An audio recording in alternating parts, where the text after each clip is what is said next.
Hey y'all, we're talking about defeating doubt. And I don't know if you're like me, but I love those stories of athletes that overcome adversity and they make it to the top of their game. Whether it's college or pro, they push through. And maybe they grew up in an environment where mom and dad told them there were going to be nothing. Their coaches said you're not going to amount to anything. Maybe they had medical issues or they overcame drug addiction or otherwise, and they pressed through, they worked their tail off, and they became something because they committed to it and they dug in.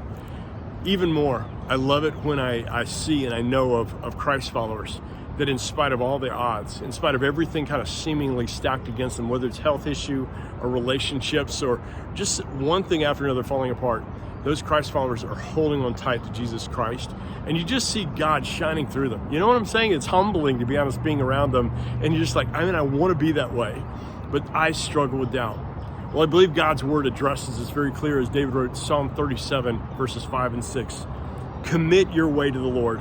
Trust in him and he'll do this.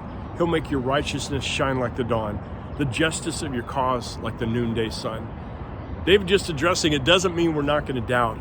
But what God calls us to do, and in spite of our circumstances, is to hold on tight to him, even in our doubt. Say, God, I'm going to trust in you.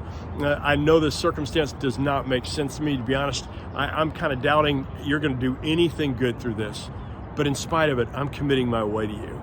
In spite of what I'm going through, I'm committing to follow you all the way through. I'm going to press through knowing that you are God and you are good. And for that reason, I can have peace. That's when I have peace, is when I've just laid out that, God, I've committed to you. There's no other alternative. I mean, what else would I consider? What other way could I go? I want to trust in my God because I know he loves me, because I know he loves you.